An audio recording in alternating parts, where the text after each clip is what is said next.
there, you cosmic creatures from outer space. Thank you for joining me for this Q&A video. I put the word out earlier on my Instagram account asking for some questions that I could answer for this Q&A. I also have a big stack of questions in my inbox that I've been saving in my little Q&A subfolder. So whenever somebody emails me a question, I just pop it in the folder for possible inclusion into a future Q&A. I'm really, really excited. And if you don't follow me on Instagram and you want a chance to be able to ask me something for my next Q&A, I usually do put the word out there, and you can find the link in the down bar along with all of the other places where I'm hanging out on social media on a regular basis, which is one of the things that I love to do most online.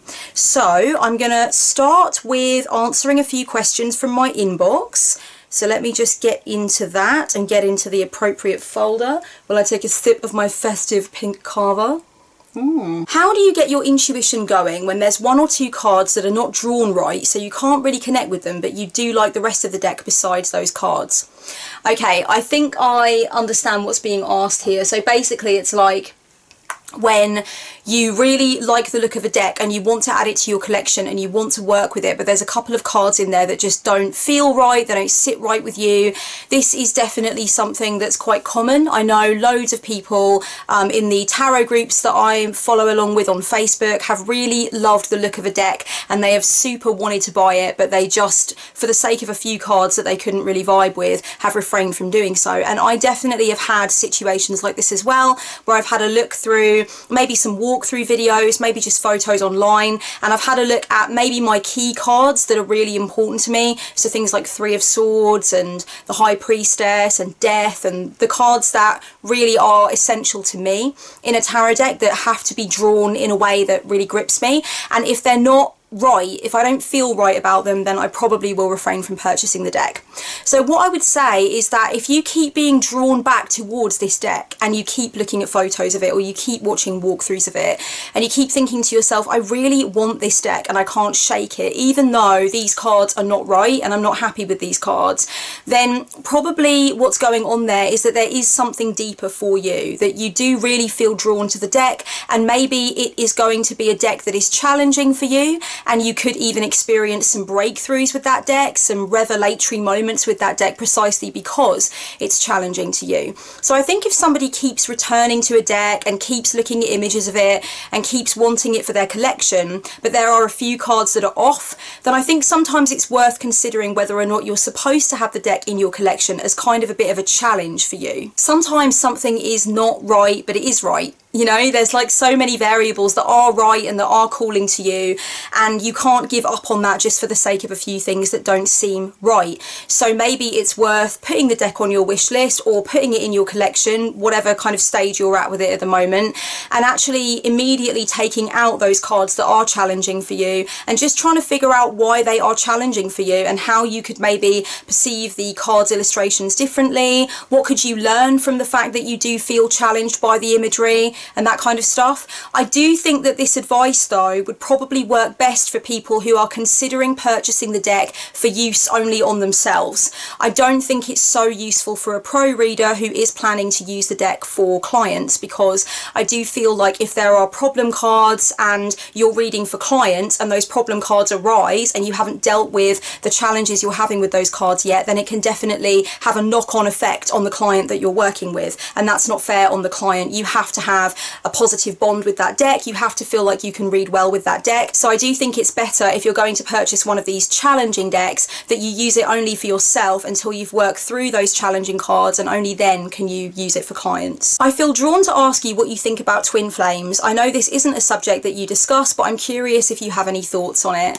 Okay, this is a really weird question to receive or to kind of deal with in this Q&A at the moment, because I recently sat down and wrote about 3 pages of notes about twin flames and that whole concept and how I feel about that concept and how my experiences relate to that concept or don't relate. So this is interesting, and I was trying to decide whether or not I wanted to make a purchase option for my online store on this, which would be like an audio workshop, or do I just want to break it down in a video and be more brief. So I'm not really sure where I'm going to go with that, to be honest, at the moment, but it is a concept that does interest me, because I think the term twin flames obviously is intended to refer to something that is markedly different from soulmate connections or kindred spirit connections. And I think that the twin flame framework, from everything that I've read about it and the stuff that's come up for me when I've researched it, definitely does explain things that I have experienced and relationships, or one relationship in particular that I've been in, that could fall under that umbrella. Now, I definitely think that a lot of the material that exists online about the twin flame concept is very kind of hard line, and what I mean by that is that the person that's doing the video or writing the blog post about the twin flame concept is extremely sure of themselves and their views, and they're really touting a lot of the time those views as the actual meaning of twin flames. And actually, what I find is that a lot of different people are saying a lot of different things, and there are not really any hard and fast rules. As far as I understand it, the concept dates back to ancient Greece, and you can find ideas from Plato on this idea of the twin flame and this idea of people being cut into two and actually kind of finding themselves, or the mirror image of themselves, and experiencing challenges as a result of that, and trying to kind of like put themselves back together again. It's obvious that over time, the idea of a soulmate and the dialogue around soulmates has not been inclusive in a lot of ways of these other kinds of experiences where people have a very challenging, very complex connection with somebody that they maybe sometimes even feel that they shouldn't be around, or they certainly don't end up being with as a partner or as a long-term friend. But it doesn't mean that the connection wasn't incredibly meaningful and life enhancing, and it doesn't mean that they shouldn't have been in each other's world. It's just that the impact was such that the two of them kind of had to move away from each other. Now, that's more the kind of narrative that I go for with twin flames, but I have noticed a lot of people online talking about the concept of twin flames much the way that I would talk about soulmates or kindred spirits. So there's some people saying that twin flames are those people that are challenging to each other and alchemizing for each other, and they change each other, but they ultimately, usually most of the time, cannot be together. It's almost like they crash into each other like two waves. Something happens, a chemical process occurs spiritually, and they're both changed by it.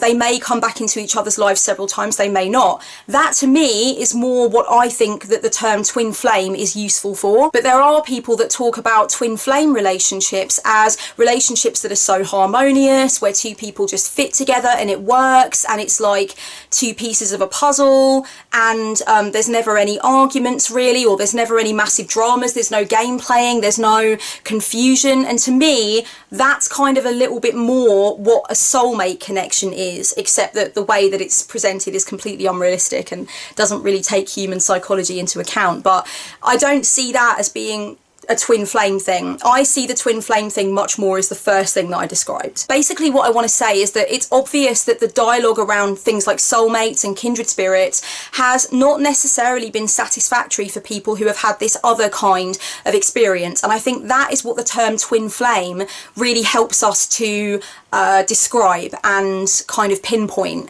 But I will definitely talk about it more. I haven't decided what kind of format this is going to take, but I've definitely been thinking about it, and it's definitely not something that I am adverse to or ignorant of. But I think everybody has very different opinions on the twin flame thing, and I'm kind of put off by the way that a lot of the information is presented as though that is absolutely the definitive description, when I don't think that's true. I think people have obviously very nuanced experiences, and I think we can take a little bit from everybody who's talking about the twin flame stuff and really kind of come to our own conclusion.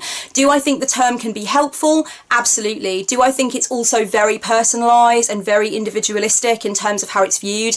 Again, absolutely. And that can be freeing in some ways, but problematic in some ways as well. Whew, that was a lot. That was a lot. That was so much. I would like to reconnect with someone I've not spoken to in almost 20 years. This person has a new life now, but I would really like to be in contact again, as we were very good friends originally and I miss talking to him. What kind of magic would be conducive to nudge him to get back in touch? This is a really interesting question, and I think that answering this question can only really depend on a person's ethical framework. My personal feeling about how you would nudge this person to get back in touch is to get in touch with them and be open and honest about the fact that you would like to have some form of connection with them again, and then let them take it from there. And if they do not want to be back in touch with you, then you need to respect that and you need to walk away gracefully. If they do want to be back in touch with you, then you just figure out a way to work with that that is conducive to both of your needs. I do not feel like, for me, casting a spell would ever be part of what I would do to ensure that somebody wanted to get back in touch with me. It's got to be something that comes from them, and I would never want to feel like I had done something to manipulate any kind of response out of them. You're going to find a lot of people in different areas of the magical community, the witchcraft community, who will be 100% happy to tell you what they think you should do in order to get the kind of response from this individual that you want to get. You will find also people who are willing to tell you that they will cast a spell on your behalf if you cross their palm with silver.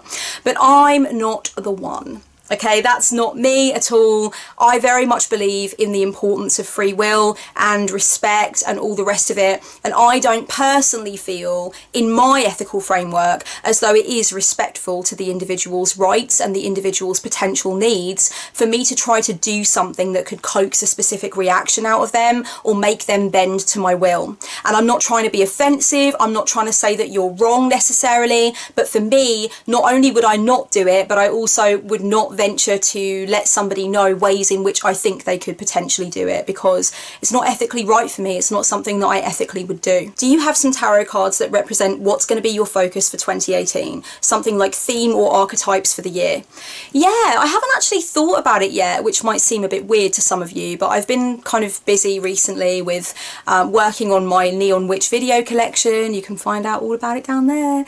And just working on other things as well. So I've been kind of busy the last few weeks just trying to tie up loose ends and get everything sorted. So I haven't really thought overtly about how I would like to define 2018 or kind of try to shape 2018 or what I would like to bring in. But this is a really good time to have that contemplation. So thank you for the opportunity. I would say, just off the top of my head, what I would probably go with is King of Pentacles and Eight of Pentacles, and also the Hierophant, and make of that what you will. But I think definitely with King of Pentacles, that is a tarot card that has come through for me lately while I've been doing some work with my matron, and I've been asking her to kind of show me what I'm made of and what I can do. Like, show to me the mirror of everything I've got inside of me, all the strength, everything, so that I can really feel primed for the year ahead and I know I can face my challenges. And what's really come through quite strongly from her when I've been working with the cards and bringing her energy in is King of Pentacles, and that is really meaningful to me because I don't think I could have come up actually with a better symbol. And the other thing that's come through quite strongly during my work with her and my dialogue with her is Ace of Swords, and that's something that has been following me around. That is a card that's been following me around. I find it really interesting. I feel like it is to do with the birth of not only some new ideas and some new projects, but also a new way of actually being able to see the trajectory of the rest of my life, an actual new perspective on what can be achieved and on actually what I'm all about and what I can bring to the proceedings in this lifetime. So I'm really happy that Ace of Swords keeps following me around, so I would definitely put that into the mix as well. And I'm planning to path work shortly with Ace of Swords, and I want to do that a few times as I move into 2018. So I definitely am excited about that too. In terms of Eight of Pentacles, it's really just about dedication, discipline, staying the course, doing what I've got to do for myself and building what I want to build, and just being in love with my work and continuing to be dedicated to my work. And the Hierophant is definitely about that discipline, and it's about not BSing myself, and it's about making sure that I am definitely up for the challenges and I'm not going to walk away from them, and I'm going to have that focus that I need. You know, I definitely think that the Hierophant is a card that a lot of us have struggled with. I have read that it is statistically the least liked card among tarot readers, which makes perfect sense. For me, I feel like the Hierophant has been a card that I have been able to bond with more over time, but I feel like it might be my year for the Hierophant in 2018. I'm really hoping so anyway. I feel like there's definitely a sense of dedication and commitment and consistency inside the Hierophant that I want to bring into my world in 2018, and I want to reap the rewards of getting into that headspace. Also, my year card for 2018 is Wheel of Fortune, so I would definitely put that into the mix for 2018 as well. I think that's a really interesting year card. It's definitely been a card that I have found really challenging in the past, and I've had to find new ways of connecting with it and interpreting it over time. I feel like I'm in a better place with Wheel of Fortune now, but I definitely feel like there is an uncertainty that comes over me when I think about the fact that Wheel of Fortune is my year card for 2018. There's something about that that I don't like, and I think it's interesting to work with that. It's interesting to look at why that is a problem for me. Why don't I like that? So I've definitely been thinking about that a little bit as well. As a filmmaker, I'm interested in how you got introduced to David Lynch. Also, any other surrealist filmmakers that you're into. I got introduced to David Lynch through an ex-boyfriend of mine who was a massively positive influence on my life in many ways. And when we first got together, I was 21, and we worked together in a video rental shop, Blockbuster. That's how old I am, okay guys? I'm 33. And I had a job in a video shop working with him, and we used to love to talk about film together.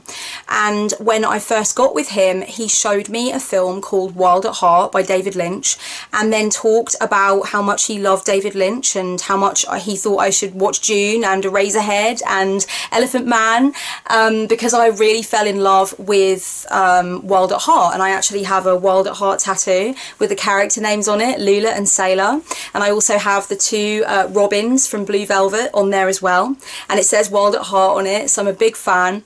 And so it was Wild at Heart that initially got me into David Lynch. I fell in love with that film. A lot of people call it a minor work. I would respectfully disagree.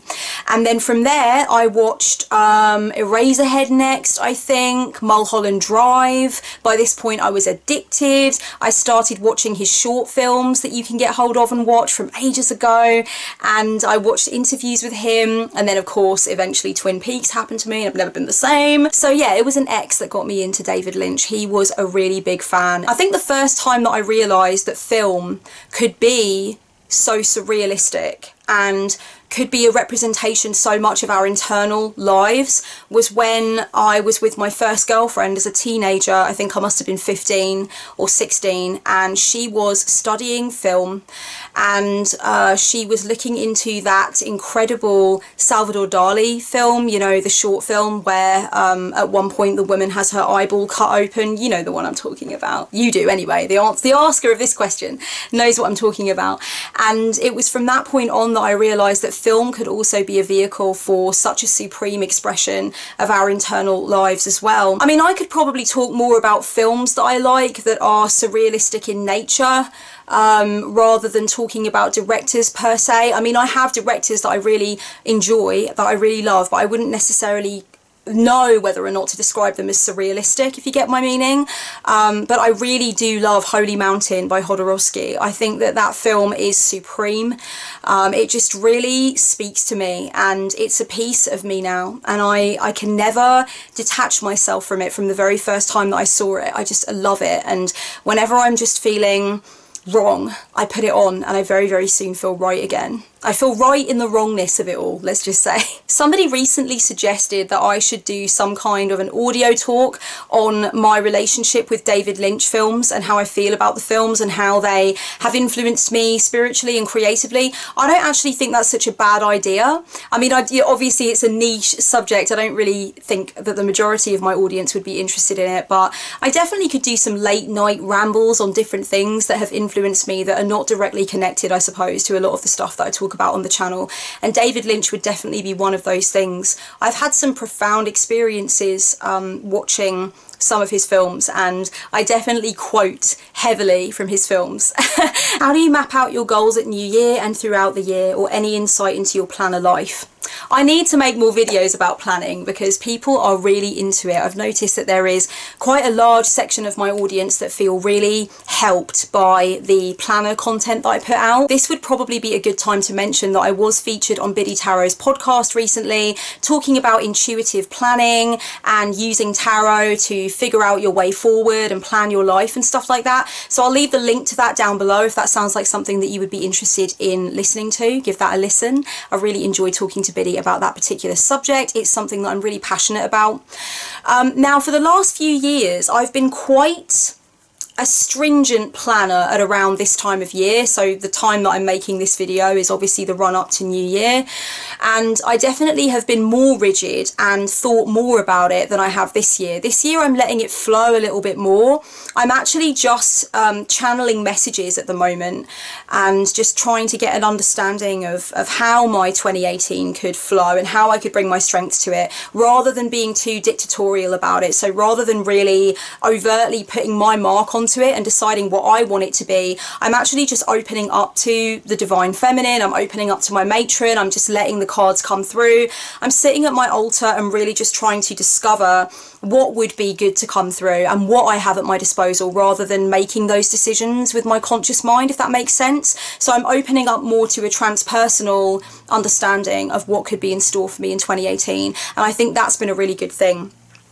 In terms of how I would go about planning, I don't tend to do a complete year ahead reading because I just feel like so much changes and so much unfolds. Sometimes I will do it out of curiosity. Certainly both years that I used the Leonie Dawson planner, I did a year ahead reading out of curiosity, just to see how accurate it would be in those later months of the year. Instead, what I tend to do is I choose a power word for the year, or a number of power words, or kind of like words that sum up the energy that I want to carry with me, or the things that I specifically am focusing on.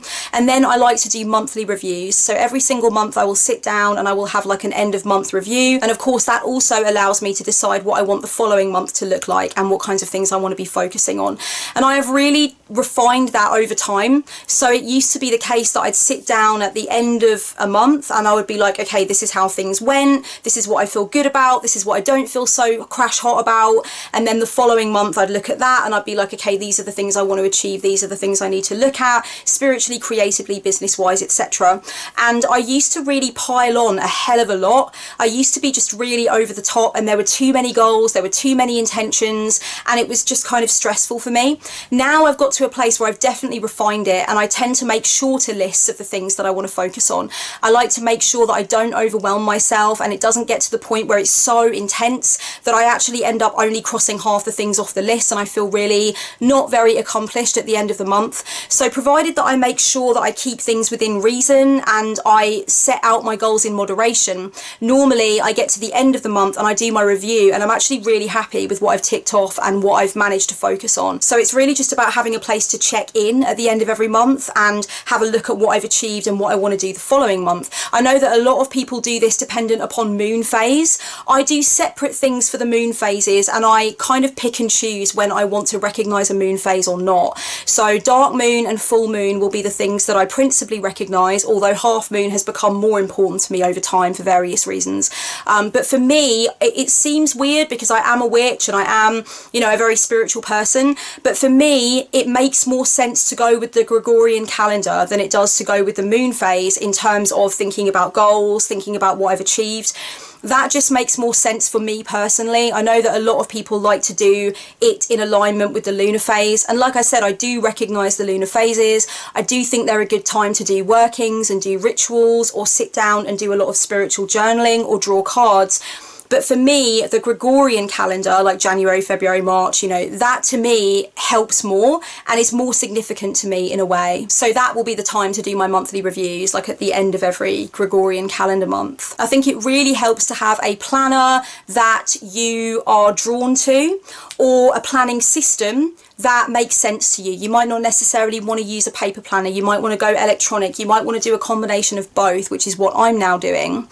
For 2018, I have not actually purchased any bound planners. I haven't got the Leonie Dawson, I haven't got the Danielle Laporte, I haven't got anything like that. I'm literally setting it out in my Filofax, so I'm going to be making even more use out of my Filofax. I'm setting out the things for each month in my Filofax, so I've got questions I want to ask myself at the beginning of every month, the review page for the end of the month, just kind of a framework that I've set out so that every month looks the same, and a number of things that I want to make sure that I have definitely done every month that I want to tick off. And I've actually made the printables to go in my Filofax. I haven't actually put them in yet, but I'm very excited about that. And that's going to be the way that I actually keep track and make sure that I do those monthly check-ins and those monthly reviews. Do you use tarot in Spellcraft, and what kind of techniques do you use? I do use tarot in Spellcraft. I've actually done a video about this. I think it's called Tarot in Magic or something like that. I'll leave it down below. It's like 40 minutes of goodness on me talking about tarot and how I use tarot in Spellcraft. There are other things definitely that I haven't put in the video or that I've been perfecting since I made the video, but that is a good starting point if you want to know more about tarot and how I use tarot at my altar and for my magical workings. So hopefully that will be a good starting point for you. But it's definitely something that I need to address again for sure, and I do plan to address it again and give more material on that. Are you a Scorpio rising? No, I'm actually a Gemini rising, and I think that that actually makes a lot of sense thinking about what I've learned about that so far in terms of what a rising sign means, and obviously what Gemini means and what that entails. It actually makes a lot of sense that I'm a Gemini rising. What's your favourite book that you read in 2017? I very much enjoyed reading The Book of Lies, the Disinformation Guide to Magic and the Occult. It's just an incredible collection of information on the occult and all these amazing forward-thinking people and ideas and concepts, like all in one place. And it was recommended to me quite a few times, and I finally picked it up at Treadwell's, and I've enjoyed on and off through the year just sort of dipping in and out of it. Really, it's been great. So I definitely would recommend that to anyone who likes to read about magic and the occult for sure. Do you have any thoughts on Tarot de Marseille? Any reasons why you do or don't use it or like it? It was actually the first deck that I ever got my hands on when I was really young, when I was 12, I think, 12 or 13. I've never been quite sure of the age. 11 or 12? 12 or 13? I can't, it's sketchy. I need to ask my mum, because I have a memory of when I was given it, but I don't know what age I was at that time, so I need to check with my mum. But yeah, somebody actually gave me a copy of the Marseille Tarot, and that's how I was exposed to tarot. That's how I ended up realising what it was. And then when I was 15, somebody gave me the Mythic Tarot, and that was it. It was all over. I was like, okay, this is for me. I want this in my life. I need this in my soul. So I have a very great love actually of that particular tarot deck. I don't own it anymore. I don't have a copy of it. For a long time, I probably would not have read with it, because I don't feel like it's actually a very nurturing and encouraging deck to learn with. And when I received it, just as I was going into my teenage years, I loved it and I played with it and I was really interested in it and I got a good vibe from it, but I definitely don't think I could have read with it, because, you know, the names of all the major arcana cards were in French, which I didn't speak or read, and the pips were non-illustrative in the sense that, like, there weren't any scenes going on, there was no context that you could draw from them. The woodcutting style is not a style that you usually see these days. It does feel like a very anachronistic deck. It does feel like it comes from, you know, the bygone era, and so it doesn't really feel very warm in a way when you're that age, or when you're learning at any age, I don't think particularly. But I would definitely re-add it to my collection now, and I think it's stunning. I think it's absolutely beautiful to look at. Every time I get off the tube at Charring Cross, you see all the kind of woodcut prints on the walls of the tube station. Shout out to you peeps who've been to London who know what I'm talking about. And I think of Tarot de Marseille every single time I see those like woodcutter images. So yeah, I think it's time I did get that one back in my collection. What do you do when you find yourself in a negative headspace that's not easy to shake off, particularly emotions like anger? Witchy and mundane solutions are both welcome. I have a plethora of things that I do, a big bunch of things in my toolbox, and I think that you really have to take it on a case-by-case basis, and you have to think about what's best for you in any situation. So there's a number of different avenues that I could go down in answering this question. To be honest with you, the first things that I usually look at that I think are really important are, what time of the month is it? And what are my biorhythms looking like? What's my sleeping pattern looking like? What are my bowel movements looking like? I know it all sounds really drab and ordinary, but a lot of the time I hype things up in my mind when I have PMT, and this is something that I've realised over time that I do, and that it can't be ignored. And actually I've looked back over my journals through the months and years, and I've recognised that a lot of the times that I feel moved to write about an extremely difficult difficult mood or a negative emotion, it's at the same time every month. It's when I will be having my PMT, and I've not realised it at the time, I've not clocked it at the time, but actually it does bring about low moods in me, and it does get my perspective stuck in a negative space. And that's not always it, but I do find it's helpful to me to ask myself whether or not that might be it. Is that what is going on? And if I realise that it could definitely be a low mood that has been exacerbated or brought on by PMT, usually that already kind of calms me down and gets me back to a place of centre, where I do realise that there is a physiological element to what I'm feeling, and that does make me realise that I can control it and I can roll along with it, you know. And things like, how much have I slept? How hydrated am I? When was the last time I went outside? Do I need some fresh air? Have I got cabin fever? Have I been cooped up inside for hours and hours? It's asking myself these sensible questions about, what am I eating? You know, when was the last time I ate? Am I doing myself any fucking favours, basically? Those are the questions that I ask myself. And as somebody who has suffered from depression from the earliest that I can remember, around the age of 10, I definitely think it's important to ask myself those kinds of questions, you know, just be really straightforward with myself and start by asking myself, have I done myself any favours? Am I actually taking care of myself? Are there practical things that I know that I need to do that I am not doing that are exacerbating the issue? And if any of those questions come up with answers that involve me having to do things for myself that I haven't been doing or that I've been slacking on, then that will be my first port of call. That's what I'll do. I definitely think it can be comforting to sit at my altar, to light candles, to burn incense, to chant, to write. I write in my gratitude journal when I'm feeling shitty. My gratitude journal is so useful, so important to me. I've got another journal where I just write down all of my shadow stuff, my shadowy thoughts, so I can really just look at them on the paper and kind of just try to excavate them and have a closer look at why I'm feeling what I'm feeling and stuff like that. I make art, I listen to music. I think music is an amazing shamanic prescription, and I think we often forget about how powerful and how healing music can be. So that's a really good one that I like to use as well. I like to read poetry.